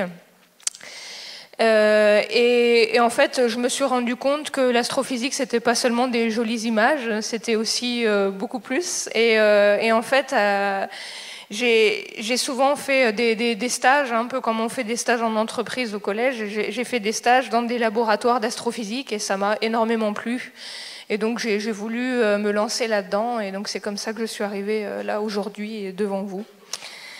Et ce qui m'a le plus marqué dans mon métier, ça a été, je pense, d'être associée à la première découverte d'exoplanètes à laquelle j'étais associée. Donc c'était Kepler 186 en 2014. Je venais de finir ma thèse. Et j'étais allée à la télé, alors j'étais vraiment... La consécration. Ah ouais, c'était... Toute ma famille m'a regardée, c'était vraiment un moment... Non, on raisonne pas tellement comme ça. Les planètes, en fait, sont données... La question, c'était, est-ce qu'une planète porte son nom? Ouais, voilà. Est-ce que j'ai une planète à mon nom? Et non, en fait.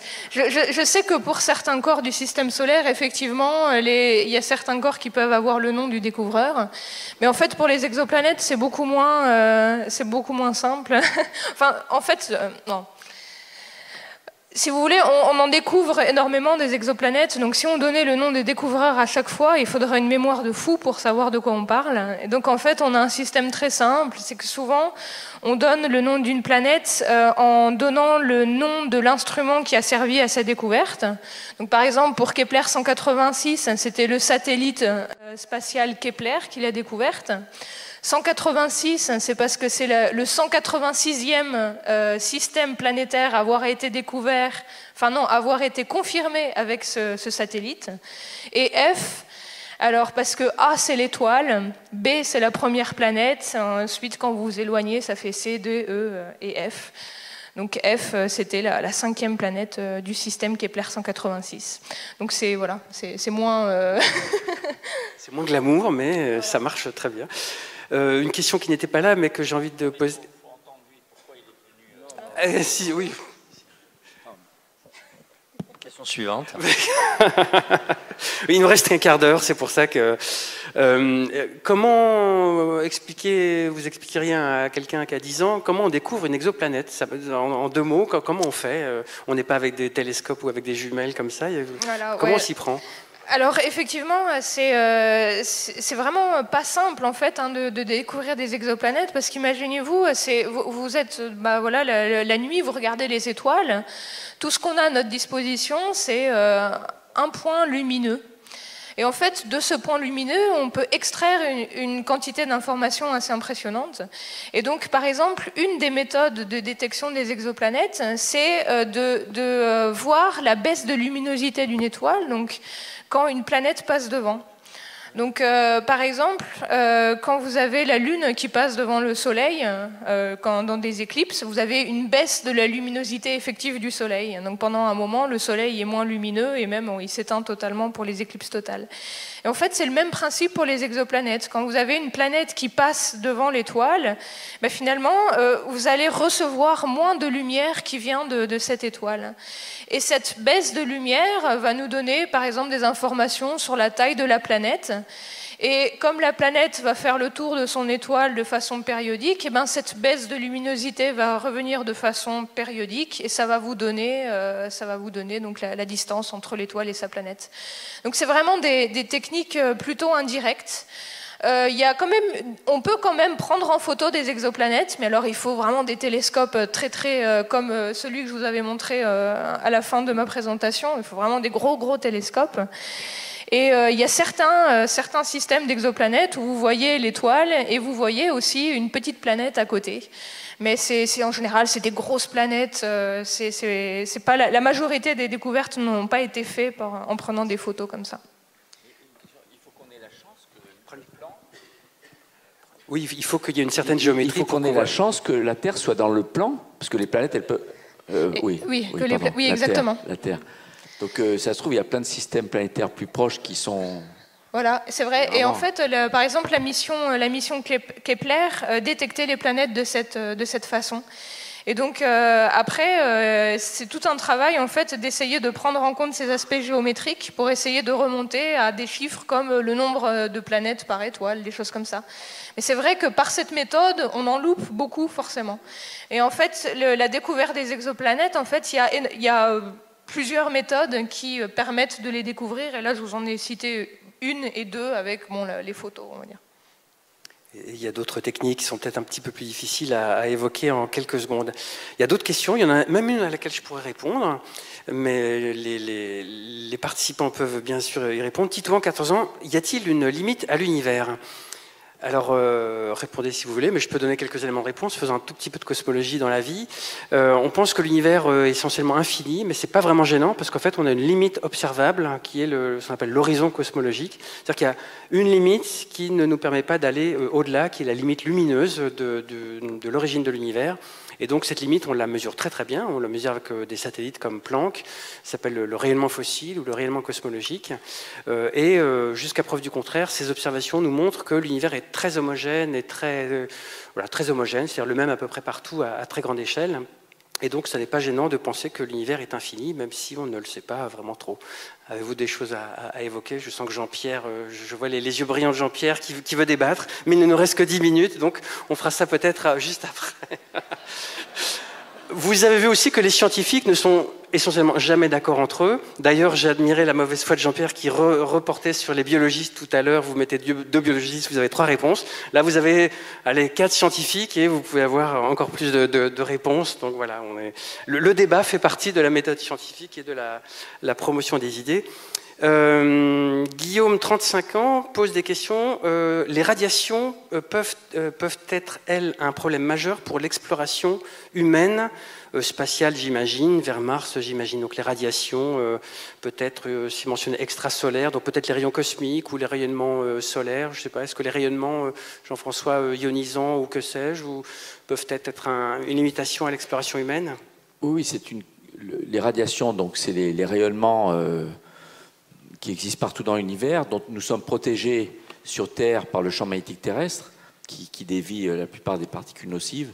Et on porte tous sur nous un dosimètre qui enregistre le cumul de radiation qu'on a sur notre vol et qui est analysé après le vol. C'est déjà arrivé 2 fois qu'on dise à un astronaute en cours d'entraînement pour une mission de longue durée de 6 mois, écoute, on vient de regarder ton dossier médical, tout ce que tu as accumulé comme radiation, parce que ça ne se répare pas, hein, ça se cumule dans le temps. Et compte tenu du fait que le soleil se réveille, ton vol va passer, si on te laisse voler, pendant ton vol, tu vas dépasser la dose limite maximum qu'on s'autorise dans le droit du travail des astronautes. C'est une limite un peu plus assouplie que celle des radiologues sur Terre. Et donc, on l'a retiré de la mission. Donc, et pour aller vers Mars, c'est une vraie question. On ne connaît pas bien le problème, donc on ne peut pas prétendre avoir la solution. Donc il faut qu'on continue à étudier le problème que poseraient les radiations pour un voyage vers Mars, en mettant des dosimètres sur les sondes qui partent, et pour pouvoir savoir exactement quel est le problème, quel est le risque, et après prendre les mesures qu'il faut dans la conception du vaisseau. Il y a des idées, hein, on saura faire ce qu'il faut. Mais c'est une des questions pour laquelle aujourd'hui on n'a pas la réponse. On ne peut pas prétendre aujourd'hui faire un vaisseau qui protégera les astronautes contre les radiations, comme on ne sait pas résoudre le problème de la perte d'acuité visuelle pour quelques astronautes. Et c'est pour ça que, à bord de la station spatiale, on fait beaucoup de recherches sur la vision. Et puis sur l'aspect psychologique, il reste aussi à faire des expériences en milieu confiné pour apprendre à progresser dans la connaissance de le comportement humain, isolé, longtemps, loin. Mais on y arrivera un jour. Oui, des grands défis. Pour une autre anecdote, le satellite Planck qu'on a fabriqué il y a quelques années, qui est allé au-delà de la distance Terre-Lune, était censé recevoir des rayonnements cosmiques une fois toutes les minutes. Et il y en a juste eu à peu près 100 fois plus, ce qui n'était pas prévu. Et donc ça a compromis un peu la qualité des données. On a finalement réussi à tout retomber sur nos pattes, mais il y avait 100 fois plus de glitch et de rayons cosmiques sur notre plan focal. Et il a fallu... Oui, alors ça arrive quand on est dans l'espace beaucoup plus fréquemment que sur Terre. Ça doit arriver sur Terre, d'avoir d'un seul coup un flash dans un œil et pas dans l'autre. Puis on se dit, où est le coquin qui m'a pris au flash là? Et il n'y a personne. C'est une particule à très haute énergie qui traverse la rétine et qui nous donne l'impression d'être ébloui juste sur un œil. Donc parfois on se prend comme ça des rayons cosmiques. C'est assez surprenant. Moi, la première fois, j'étais dans ma couchette fermée, dans le noir, en apesanteur, en flottant dans mon sarcophage, là, puisqu'on dormait dans des couchettes individuelles qui ressemblaient à des placards en forme de boîte allongée. Et d'un seul coup, j'ai eu ce flash un peu coloré dans un œil. Alors il y a des théories, est-ce que c'est la rétine, le nerf optique, ou est-ce que c'est le cerveau qui est excité par les particules, on ne sait pas, mais en tout cas, ça ressemble à un flash. Et parfois moins éblouissant, c'est comme des petites rayons bleus ou verts de différentes couleurs qui se superposent au paysage, qui sont des rayons cosmiques de différentes énergies, fréquences. Encore une question, Alexandre, 20 ans, l'avenir de la conquête spatiale appartient-il aux agences gouvernementales ou à des acteurs privés? Avez-vous une opinion là-dessus? Moi j'ai un petit éclairage de droit là-dessus, mais ce n'est pas une opinion. Jean-François, oui. Non, les agences font ce qu'il y a de plus difficile, donc elles développent les lanceurs nouveaux, elles préparent les missions futures de longue durée, de longue distance. Et puis on laisse ce qui est devenu bien connu aux industriels, aux privés. En résumant, c'est un peu ça. Donc par exemple, Elon Musk et Boeing vont construire des capsules. Vous savez que la NASA n'a aucun vaisseau spatial habité aujourd'hui. Depuis 6 ans, la NASA transporte tous ses astronautes à bord de vaisseaux russes. Enfin, elle les fait transporter par les Russes. Et les prochains vaisseaux seront des vaisseaux conçus, fabriqués et opérés, c'est-à-dire mis en œuvre à distance par des centres de contrôle de sociétés privées. Alors jusqu'à présent, la NASA confiait la construction de ces vaisseaux spatiaux à l'industrie, mais selon ses idées, ce qu'on appelle les spécifications, et après, elle récupérait le vaisseau spatial, et c'est elle-même qui en était propriétaire et qui la mettait en œuvre depuis son centre de contrôle. Mais effectivement, l'orbite basse est de plus en plus le domaine des acteurs privés pour les satellites commerciaux. Et ce n'est pas impossible, je ne sais pas ce que tu en penses, que des sondes interplanétaires soient plus tard... qu'est-ce que tu penses? Que les scientifiques spécifient les données qu'ils veulent et c'est les privés qui conçoivent tout. Je ne sais pas si c'est possible. Mais je sais que tu connais la réponse à la question de savoir ce que je pense, parce que... D'abord, dans cette question, il y a deux choses. Il y a une chose avec laquelle je ne suis pas d'accord, qui est de parler de la conquête spatiale. Il n'y a rien à conquérir. Il faut qu'on abandonne cette idée de conquête. On explore, on essaie de comprendre des choses, mais cette notion de conquête, non, voilà. On pourrait être plus long là-dessus, il n'y a pas beaucoup de temps, mais il faut qu'on abandonne cette idée. Et d'ailleurs, ceux qui ont promu l'ère spatiale, pourquoi aller dans l'espace, aussi bien Korolev avec les cosmonautes que... L'idée, ce n'était pas de conquérir, c'était de maîtriser, de comprendre effectivement, comme disait Jean-François, que veut dire aller dans l'espace pour l'homme, etc. Et pour l'exploration du système solaire, c'est pareil, on ne veut pas les conquérir, les autres mondes. On parlait tout à l'heure de savoir si un jour on irait sur Mars, ou si on irait d'ailleurs ailleurs. Je pense que si on y va, bon, je n'ai pas la même vision que toi sur la capacité qu'on aura d'aller sur Mars, je pense que les difficultés sont plus grandes que cela, mais... en particulier sur les affaires de rayonnement, on ne peut pas se protéger contre le rayonnement cosmique. Si vous mettez un blindage, c'est le blindage lui-même qui va provoquer des particules secondaires qui peuvent être encore plus nocives. Donc c'est compliqué cette affaire-là. Et 2 ans et demi, c'est vraiment très long. Or, ça dure forcément longtemps parce qu'il faut attendre que Mars soit revenu de son périple autour du Soleil. Mais donc, on va explorer de plus en plus, mais pas avec l'idée de conquérir pour faire du profit. Et c'est là qu'arrive la notion de privé par rapport au public. Je pense que c'est vrai que chez nous, mais pour des raisons qui ne sont pas liées, c'est pas une loi de la nature, beaucoup de choses est donné au privé qui, à nouveau, fait ça non pas pour le bien-être des populations, mais pour gagner de l'argent. Sinon, c'est le principe d'une entreprise. Je pense que beaucoup de choses dans l'espace devraient être à l'extérieur de cela. Bon, satellite d'application pour la télévision, on peut comprendre qu'il y a des acteurs privés qui veulent faire ça. S'il s'agit d'envoyer des gens pour comprendre le fonctionnement du système solaire, ça ne devrait pas être dans la sphère d'un retour sur profit, ce genre d'investissement. Il faut le faire parce que l'investissement est rentable au sens culturel du terme, au sens noble de l'humanité. Plus on y va et plus on comprend le fonctionnement de notre monde planétaire, plus on comprend qu'en particulier notre Terre est unique et qu'il faut faire, il n'y en a qu'une comme ça, et qu'il faut faire avec ce qu'elle est et qu'il faut en prendre soin parce qu'on est en train de détruire, non pas la Terre bien sûr, mais la biosphère elle-même d'un point de vue, d'un degré qui peut être même irréversible. Donc d'ailleurs, si on va sur Mars, c'est pas avec l'idée, je suis contre l'idée de terraformation, d'aller fabriquer quelque part un monde où le jour où la Terre sera inhabitable, il faudra y aller. Non, la Terre ne sera jamais, on ne pourra jamais quitter la Terre parce qu'ailleurs, ce sera plus facile d'y habiter. On ne pourra jamais recréer ailleurs les conditions qui ont prévalu, qui ont fait que le darwinisme a permis à l'évolution terrestre de s'adapter à la Terre. Alors, est-ce que le privé va dominer l'exploration future ? On ne peut pas l'exclure au sens où il y a des gens qui peuvent effectivement espérer tirer profit de cela, en particulier en récupérant des crédits publics pour leurs propres affaires.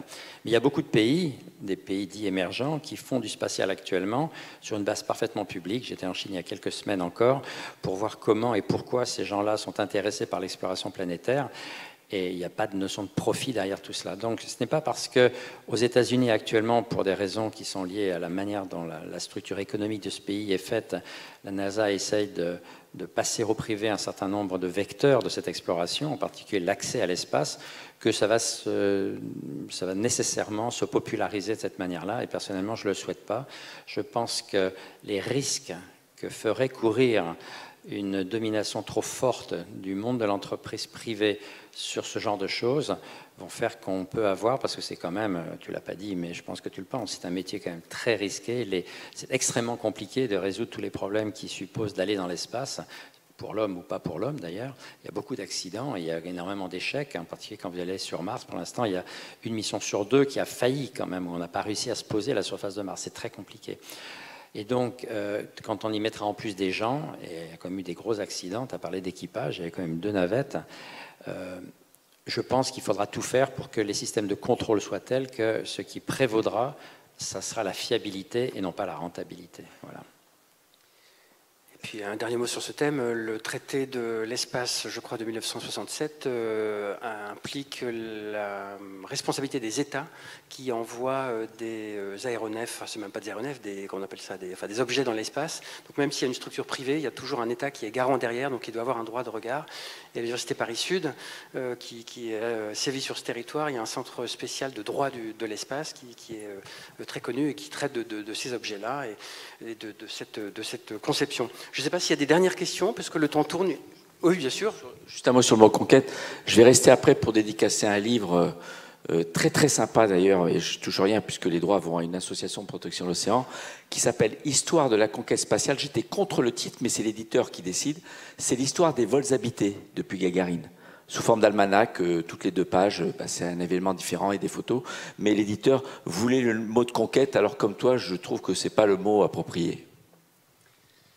Le temps va maintenant être de se séparer de nous. Si je regarde bien ma montre, on avait dit 22h45. Est-ce qu'il y a du temps pour des questions? Non, c'est fini, on m'a dit que c'est fini.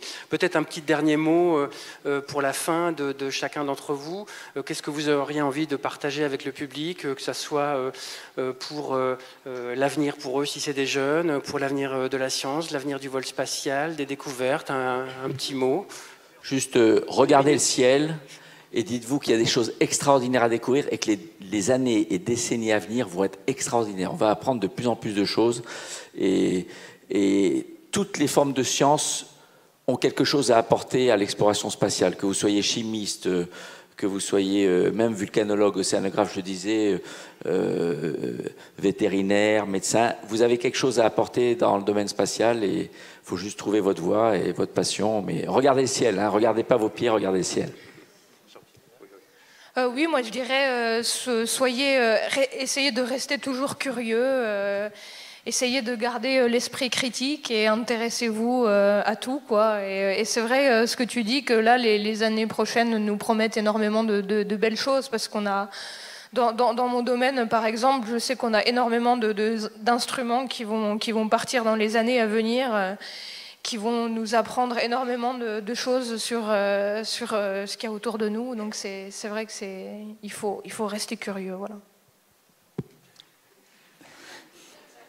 La Terre est une planète absolument ahurissante quand on la regarde. Elle est incroyablement belle vue de l'espace, elle est belle vue d'ici.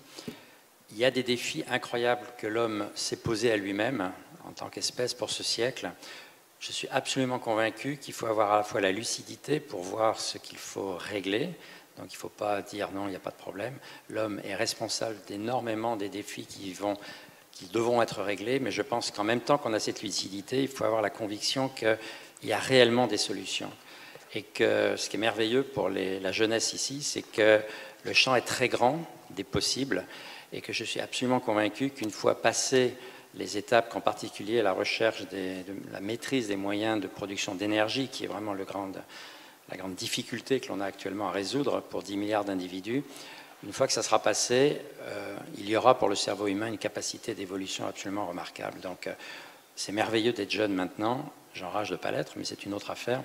Mais voilà, et ça passera par de la culture, ça passera par l'apprentissage scientifique, donc il n'y a pas de plus beau métier qui s'ouvre à vous que cela.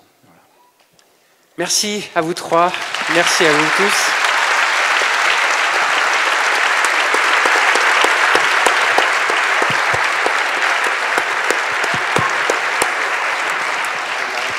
Est-ce que je peux redemander qui pense qu'il y a de la vie ailleurs que sur Terre? Qui en doute?